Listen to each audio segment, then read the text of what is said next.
Thank you. So it is my pleasure to be here with you today. The purpose of today's session, as Tim has said, is to give you all a perspective on scaling and growing your businesses most effectively, especially in the unique times that we're in.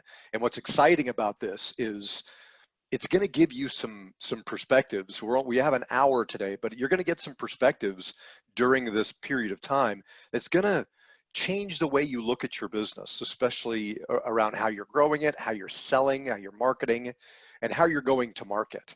And now you're here, everybody in this room is here because you are somebody who's committed to success in your business, whether you're the business owner, whether you're a leader in the business, you're here today because you're ready to take it to the next level. So, with that, looking at who I am, what we do, and why I do this, I've got a background in this context.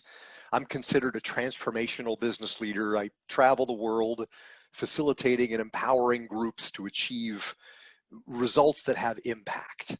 So I've got an eclectic background in business, leadership, military leadership.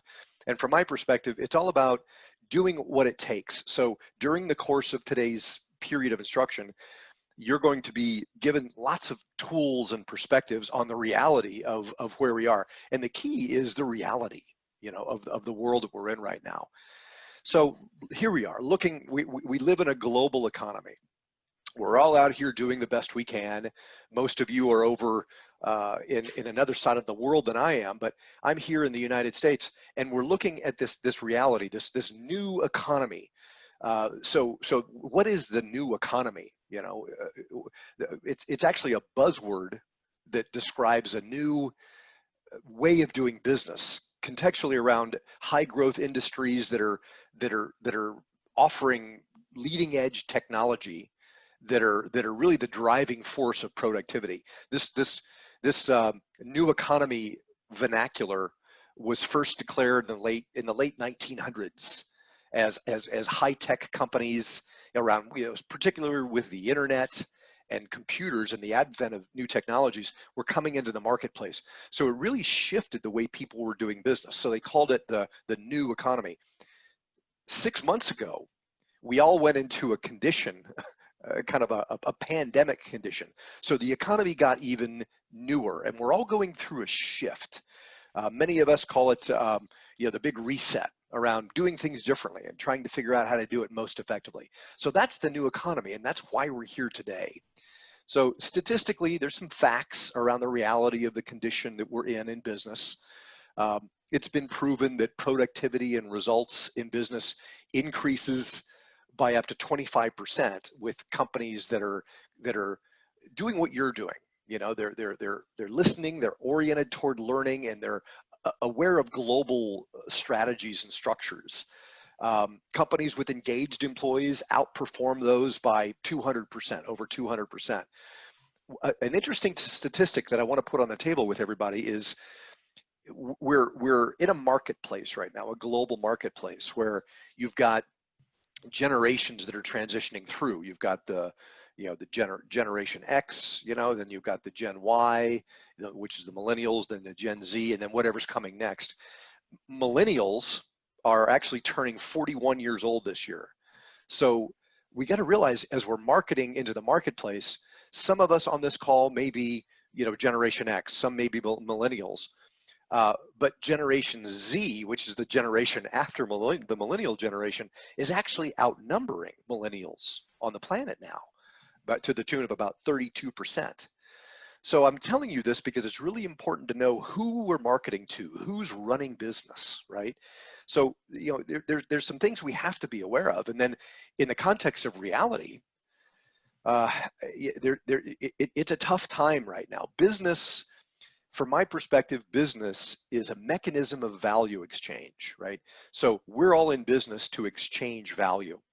And oftentimes that value is exchanged through compensation, top line revenue, and turnover.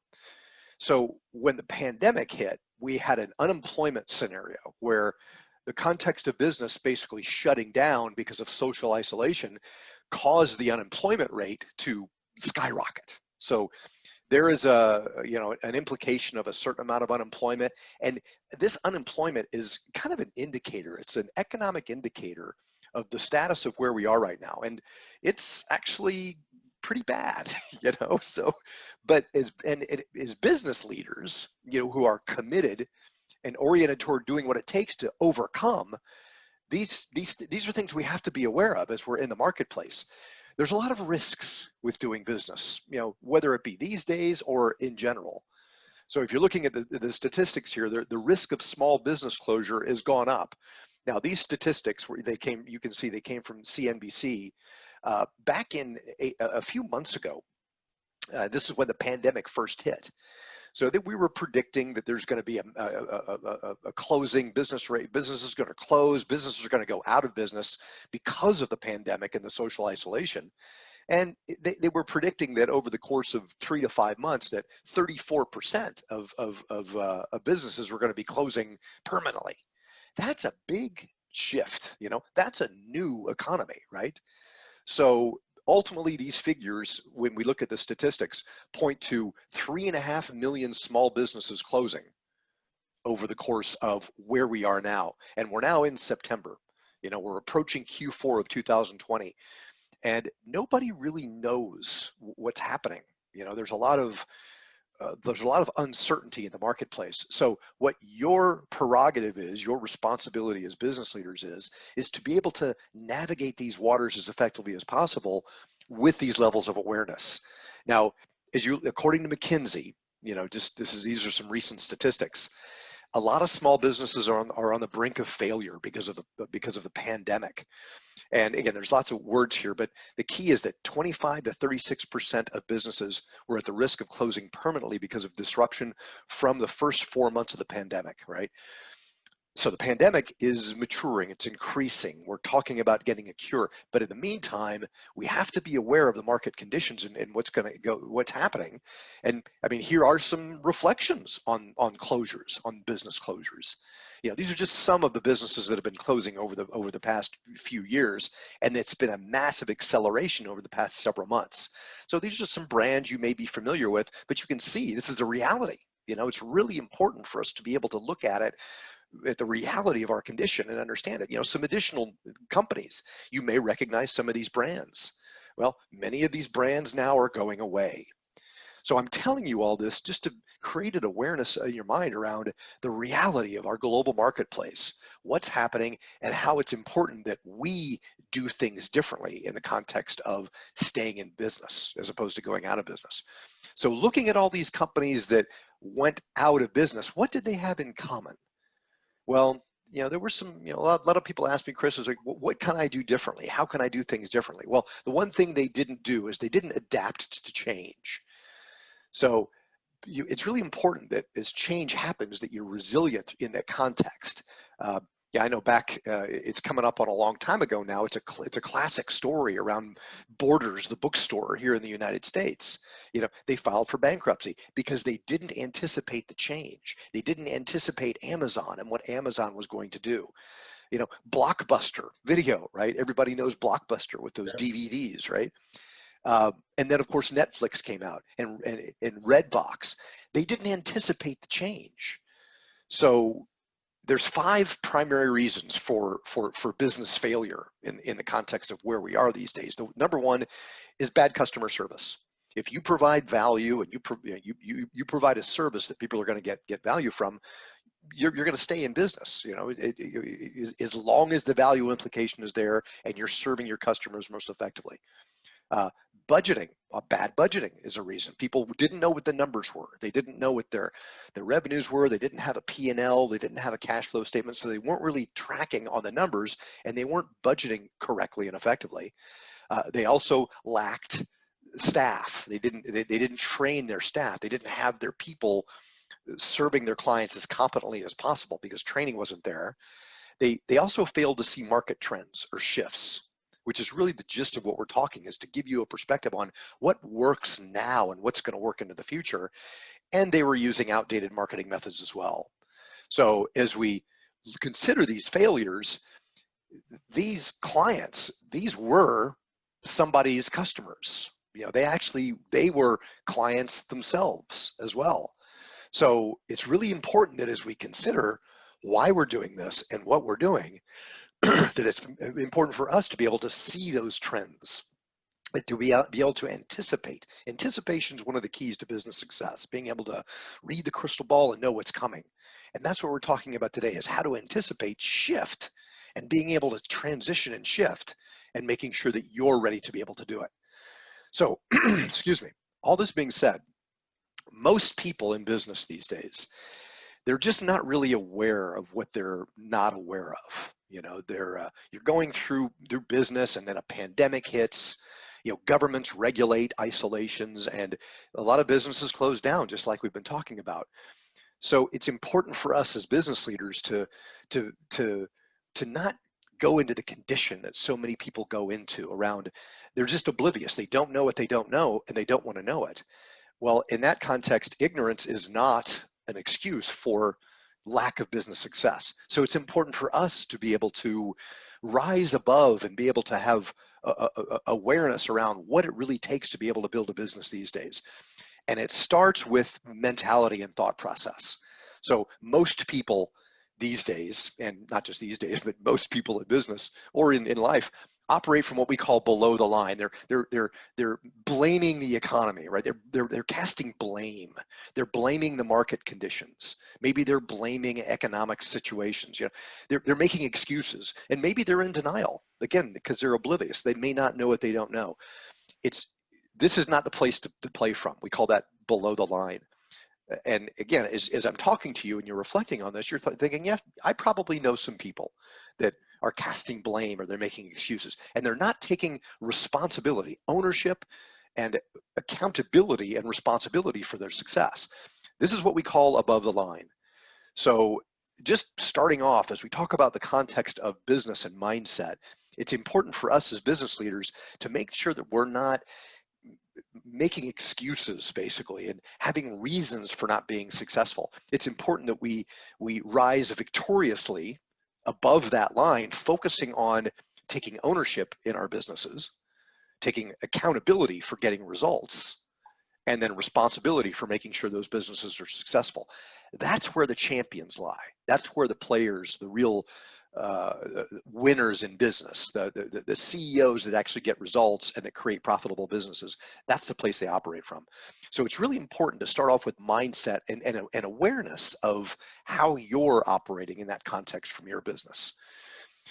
So again, awareness. There's some things that aren't being divulged, or things that people that aren't being told these days in the context of business success. So the first one is, over the past 6 months, we've had a tremendous drop in true discretionary customer spending, right?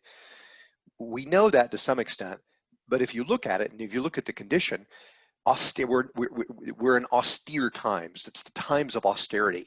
So over 6 months, it's been extreme. People are just not spending money. They're holding on to it. They're tucking it under the mattress. So realizing that, and that's the condition that we're in, what do we do about that? We're going to be talking about that today. The middle class is really getting tapped out. Most families these days are scraping by financially from month to month. The statistic recently is that most people are living on 1 or 2 months compensation. And if for some reason something happens after 1 or 2 months, they're having to file for government subsidies to be able to make sure that they can sustain themselves. So most people are just barely making it, and it's been intensified, especially over the past 6 months. 1 out of every 4 Americans are spending less, at least half of their incomes just on rent, just on getting that basic need of shelter met. Half of their income. Wow. So that's an interesting perspective on real estate conditions and what's going on. 11 and basically just over 11 million households are consuming 50% or more of their income on utilities. And it's the moral of the story here is that people aren't aware of their cash flow. Again, flowing. Cash has to flow. We ideally want money to come in and cash flow has to go out. You have to make sure you're investing in your business. But statistically, there's a level of irresponsibility and people are just not aware of what's happening. 1.8 million of these households are spending at least 70% of their paychecks on rent. So if you think about that and you look at these statistics and these figures, it's kind of staggering around the reality of what's happening to the middle class, whether it be here in the United States, here in San Francisco, or around the world. Rental housing, the surging cost of rental housing has affected more families since the Great Recession hit in 2007. That was 2007, the Great Recession. It's been a while since then. And now what's happening to us is a condition in the marketplace that's going to trump that Great Recession. The middle class is being systematically destroyed. You know, we all know that the gap between upper and lower class is expanding. The middle class is actually going away. So how does this affect everybody in business? Business is a consumer economic driven, again, value-based scenario where if you provide value, it's important that you get compensated for that value. But people just are not spending money on things that they used to spend money on. There's, again, lots of closures. Retailers are shutting down, and they're, you know, areas in cities are actually going into a condition of repression. You know, I don't want to say a depressed state or depressions, but it's a condition we're in now. So again, facing this reality, the next major economic downturn really hasn't even hit yet. Okay, it's coming, right? So as responsible business owners taking ownership and accountability for our results, it's really important to be able to do this. And again, are you ready? You know, this is what we need to confront. So that's a lot of bad news there, but there actually is some good news. So if you really understand business in the new economy, there's really never been a better time to do what you do, to be able to engage, to provide value, and grow your business now in the times that we're in. So that's where I'm coming from, is that place of possibilities and opportunities. So here's what we have to learn today. So it's important, this tenet of strategy versus tactics. Many of us in business are just doing what we think needs to happen from a moment to moment, minute to minute, hour to hour basis. And it's important that we do what you're doing right now today. Is you're getting awareness on a more of a strategic perspective, working on the business versus in the business. As soon as you leave today, you're going to be going into the weekend. It's the end of the day. And on Monday, you're going to go back into your business. It's critically imperative, especially these days, based on everything we've talked about so far, that you focus on the strategy, the onness of the business, as opposed to being reactive and just focusing on the tactics and working in the business. We have some lead generation strategies that work in the new economy, and it's important that you're aware of them, and we're going to be teaching those to you today. Again, specifically around sales, client acquisition. There's new ways to do it. There's ways that are going to make the difference for you in the tumultuous times that we're in right now. So here's what we're going to be talking about today. So as we get into this, there are 14, we call them key performance variables for any business. You know, as you develop your business, as you grow your business, as you go to market. And this is really what it's all about. When it comes to you being most effective in your business, it's vitally important that you're auditing your sales and your marketing processes. So people, the reason I'm saying this is a lot of businesses, they think their status quo is good enough. You know, they think that what they're doing is good, and that they're selling and they're marketing. But it's really important that you not rely upon past experience, especially based on the way things are going down the track, and that you're actually looking at what you're doing and how you're doing it, and then realizing that there's a gap from where you are to where you want to be. We call those performance gaps. So what we're going to be talking about today is variables and perspectives on how to bridge those gaps and introduce optimal sales and marketing strategies to be able to develop your business most effectively. Learning how to recruit better talent, how to get good sales talent specifically. So many of you on the call right now, you know how to market, you know how it's been done before, and you have confidence in competence in that context. Well, if you could do it all yourself, you probably would. But it's really important to put the right people in the right seats of the bus and apply methodologies that work. And today we're going to be introducing the education-based marketing and selling methodology and making sure that's baked into every component of your business. Working with your whole team on personal development, right? So we're all going through this condition. We're all human beings. We want more pleasure. We want less pain. So it's really important that you work with your whole team, and everybody's involved in developing and operating the business, to make sure that we're operating from a place of emotional intelligence, awareness of our conditions and our situations.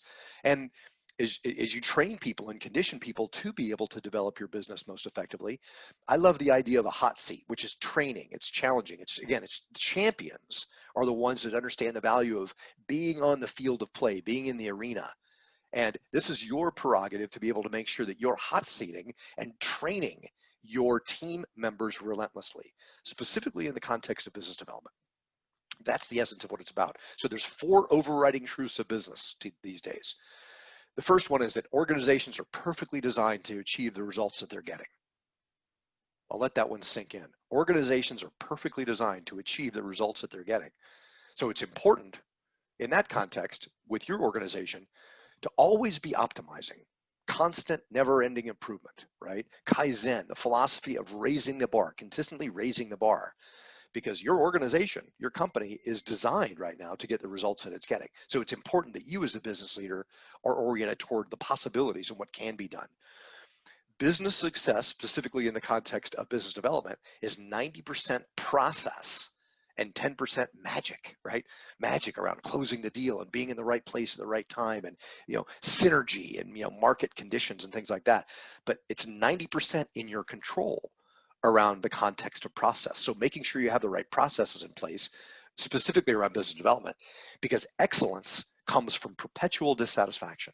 You want to always consistently be dissatisfied with where you are. I'm not saying you're upset and you're pissed off and everything, but you're always wanting for more. You're always wanting to raise that bar and take your performance and your team's performance to the next level, because you're perpetually dissatisfied. And then the third point is, luck. A lot of people, they look at their competition like, oh, they're just lucky, right? Well, it's not. Luck is something that is a condition that's temporary, right? Discipline is, if you have discipline in the context of your business development procedures, processes, discipline is permanent, right?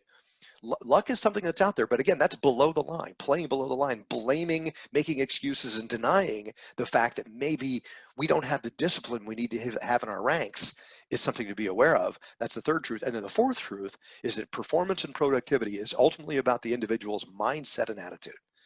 That's what it comes down to, is how committed are you to your business's success? How committed are you toward knowing and implementing systems that work, especially in times as they are?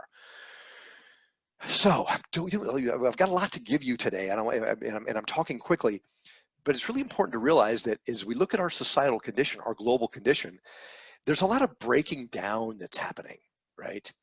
Well, breakthroughs, which my intention for you today is you're going to have breakthroughs at how you're operating your business.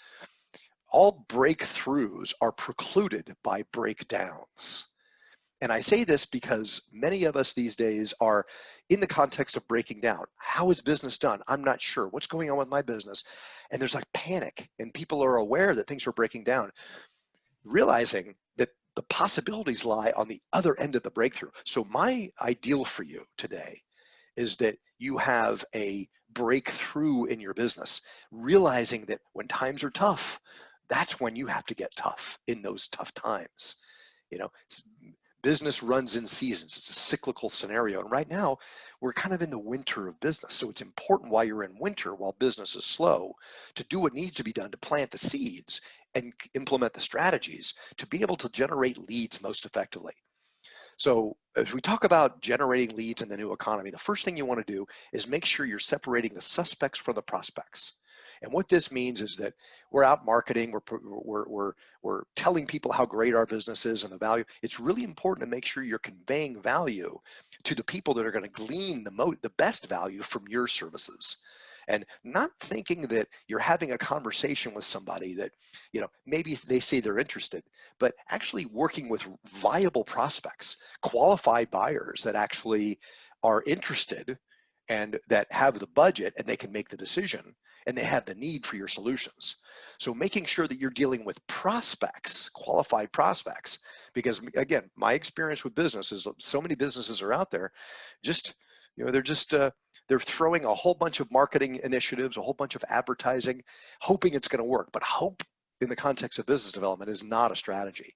So it's really important that you disqualify those unqualified prospects, and work with people that are qualified. And we call those the ideal buyers. Number two is you want to differentiate your message. How do you make your message different from the competition? You don't want to be in a situation where you're a commodity when it comes to providing value in the marketplace. So education-based marketing is the differentiator. We're going to be talking about this around how to provide marketing that compels people, it fosters trust, it gets people from very quickly in the conversation, even during a marketing conversation, to want to do business with you in the short term. And the third point is to systemize this.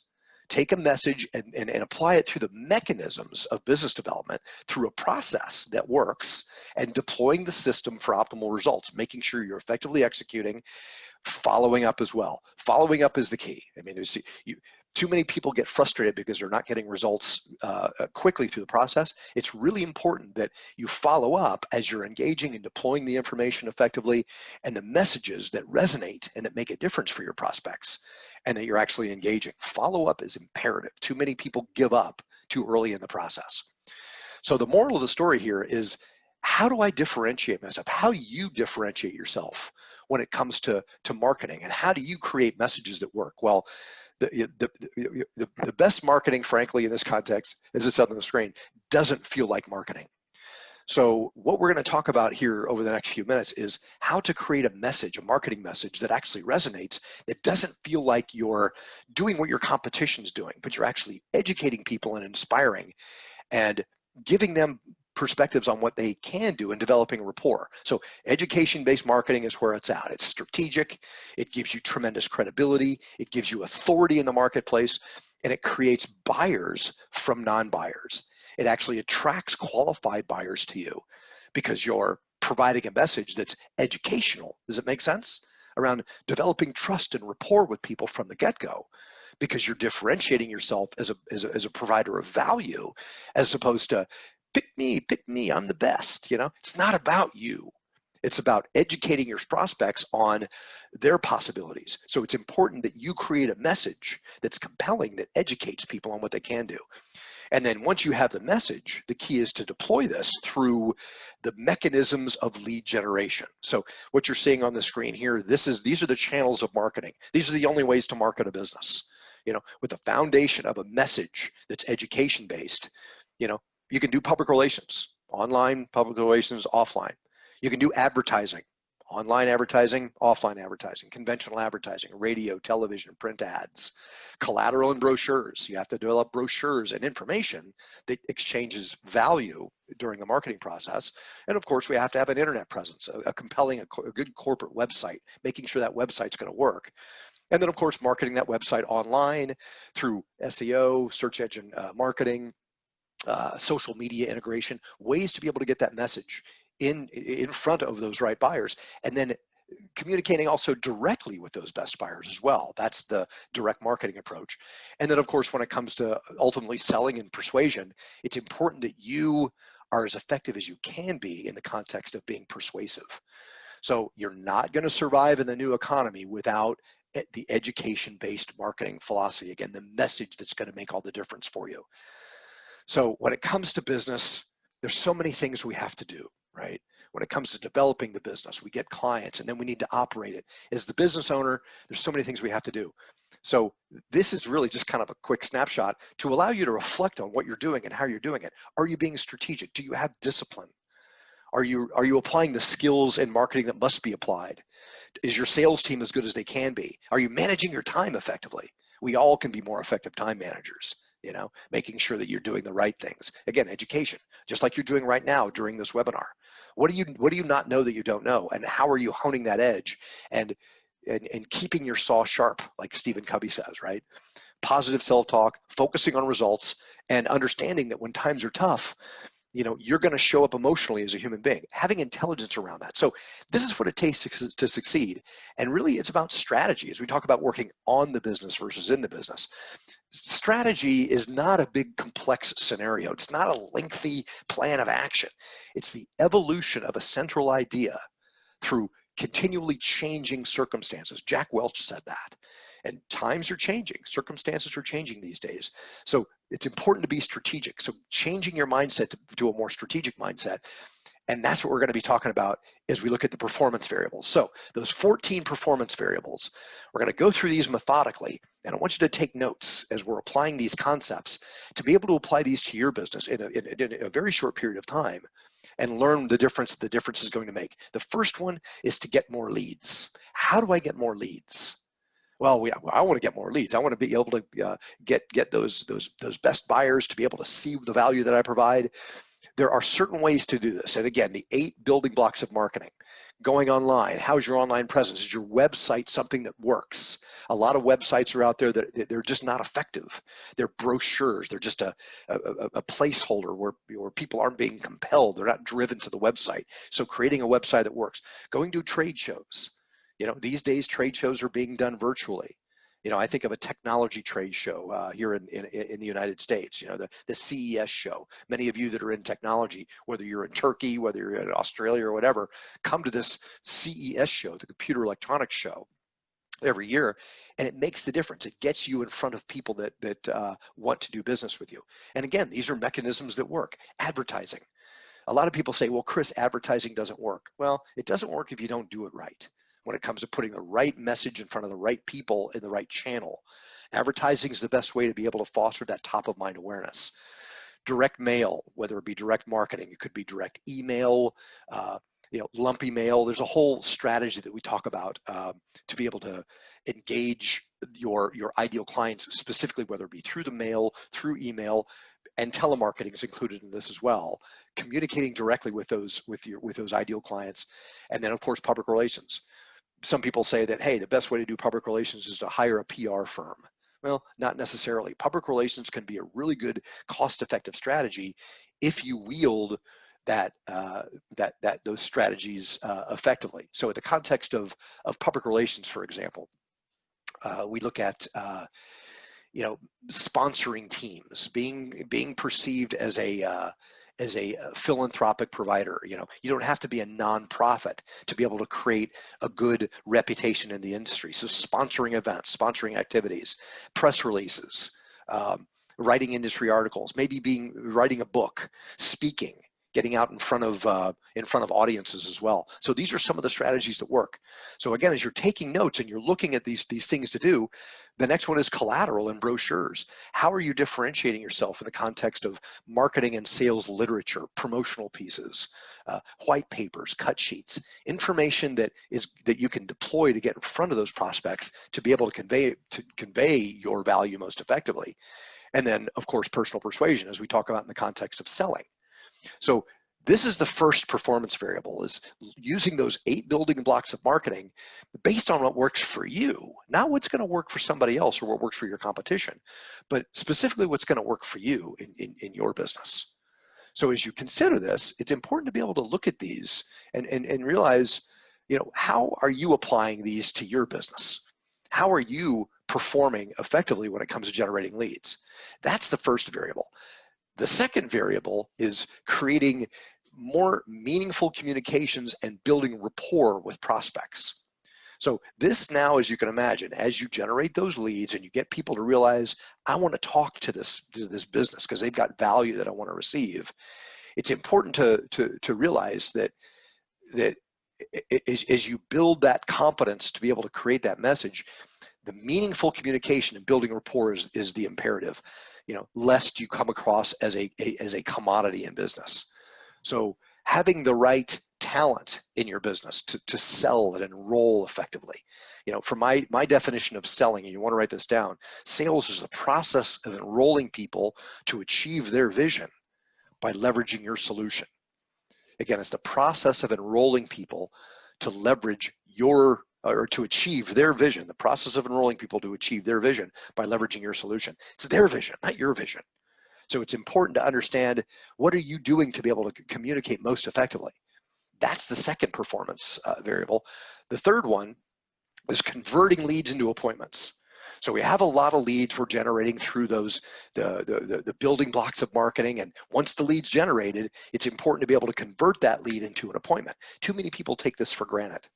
So as you communicate meaningfully, and as you start engaging more clients, how are you doing this? Through training and developing around appointment setting skills with your team, tracking your sales team on converting contracts into appointments as well. And notice the procedures and the processes and the metrics we're putting out here. As you're looking at these, it's important for you to be able to engage these methodologies as best as possible. The fourth performance variable is converting leads into appointments and sales. This is sales. This is the art of sales. This is closing, right? We all know we have to close the deal. So it's important for you to be able to apply the concepts of most effective closing around developing your skills and your capabilities to sell more effectively. And then again, tracking your statistics and your results on converting appointments into sales. And ultimately, it's imperative to make sure you've got a longer term strategy to convert those non-buyers into buyers over the course of time. So, by the way, just real quick, as we talk about selling, sales is a big component. How do you sell most effectively in the new economy?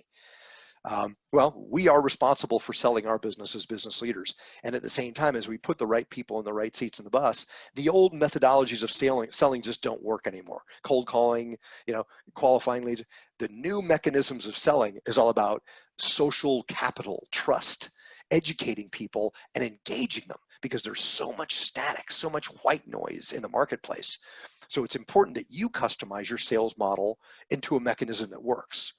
So as we talk about ways to generate leads, just like we talked about today, using the building blocks, being able to make sure that you're doing this effectively, and then as you close, you've got to make sure you have a process for selling.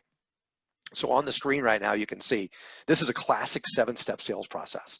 Many of you are like, oh yeah, I know how to sell. Well, again, not leaving it up to chance, but making sure you're applying the mechanisms that work around, first of all, establishing a genuine relationship and cultivating trust. People do business with people they know and trust. Doing that effectively and not leaving it up to chance or hope.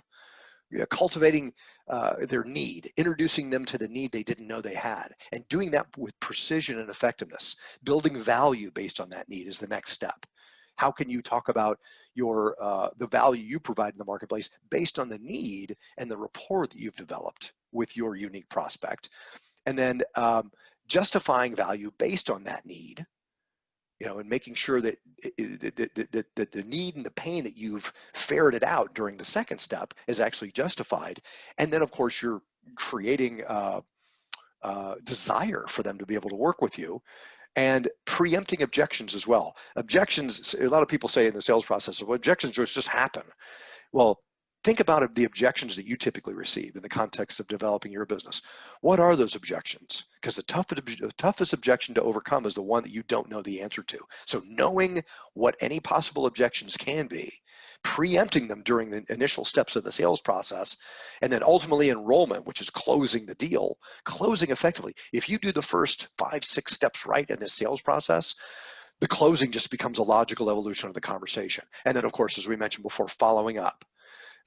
Establishing and driving home those genuine relationships as they're built and engaged. So looking at these perspectives and then changing it up and looking at all the different things you can do.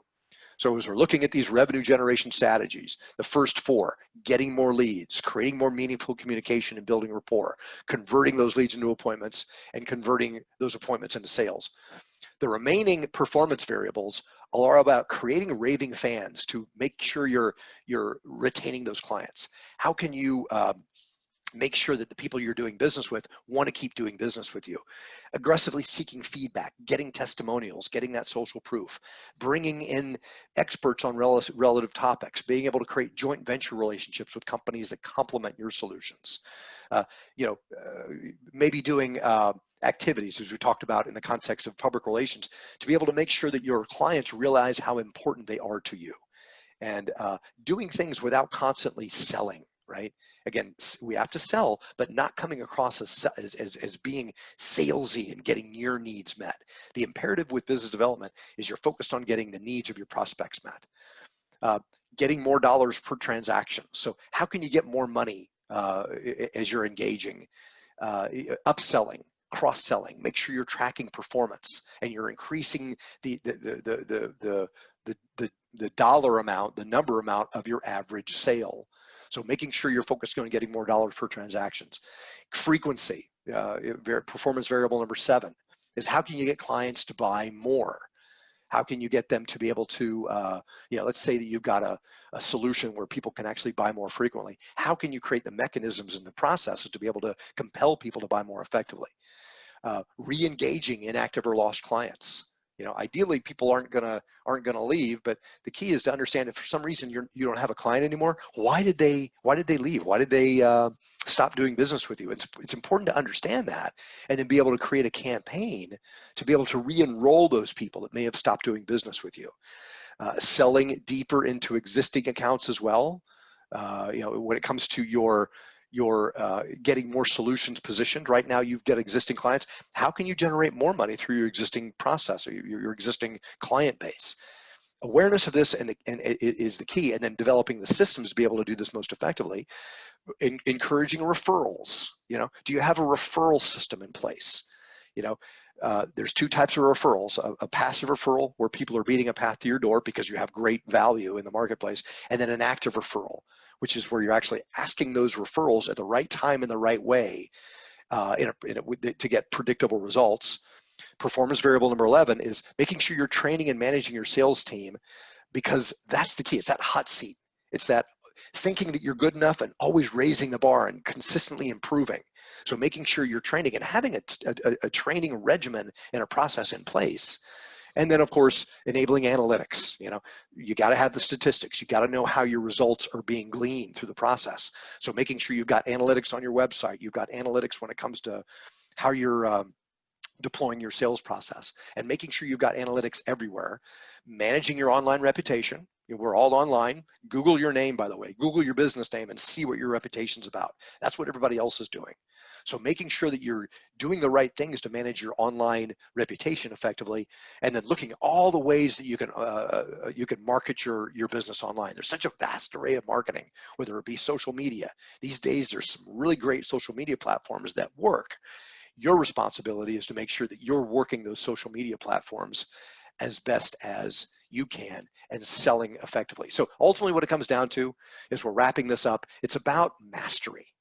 As you look at the roller coaster of business, what you get to do in business is, again, today was a quick discussion around all the different things you can do, thinking differently, looking at the new economy and realizing that the plateaus are coming. Well, the master loves the plateau, because when you're on the plateau, that's where you can be able to see what needs to be done and develop your business strategically, and realizing that tough times, they're part of the process. It's a cycle. So as we go through the cycle, realizing that we're responsible, especially during tough times, around doing what needs to be done, that's mastery. So always looking for the pathways to be able to get to the next level as you're engaging, and then finding ideally somebody who knows the path and eliminating that trial and error. We talk about that around mentoring, maybe using a consultative approach to be able to learn what you're not learning, just like we talked about today. I hope that during today's session, I've given you some great perspectives on all the things that you can do, because really what it comes down to is the next step is, what are you going to do now? Right? So as we look at this market condition and this new economy, what action are you going to take as a result of this very brief discussion? So challenge yourself and your team to make sure you're raising your standards and committing to maintaining them. That's what works. It's not my responsibility. It's your responsibility in your business to do what needs to be done. So choose one thing that you can do and step up within your business and write down that commitment to be able to do it. And then by when are you going to do it? When are you going to take action? And what's that level of commitment that you've got? So as we wrap up, so many things today. It was fast, but I know you're taking notes and you're looking at all the things you can do. The imperative is to realize what has to happen, what can happen in your business. And we're here to support you. This is what we do. This is what Tim and I do, team facilitation, developing strategies, effectively executing those strategies, doing some self-assessment as well, making sure you're showing up as you must show up in the context of developing your business, leadership training, workshopping, and then of course, including diversity and inclusion. So that's what we do. And Tim, I know that was fast. We got a few minutes left. How about some Q&A? Perfect. Very good. Just go ahead. It's very energizing. Yep, that's fine. Yep. Right. Great. Okay. So I really appreciate your energy, enthusiasm, and the depth of knowledge. It's always very invigorating to listen to you. What we discussed today with you, that what does it take to take it to the next level. Sales is the most critical, most important part. However, we get there, we just prepare an excellent organization, a great pitch to start with. You got to do all your the collateral like you discussed. And the next level is just, what are you going to do? You're going to take an action. And if you don't take an action, then nothing is going to happen. Who's going to do it? The startup, the leader will do it, and they'll just build a team. So I really appreciate, and I got some few questions that just the attendees will just raised. And we live in this kind of weird time, the pandemic. They call it pandemic or corona, COVID, whatever that is.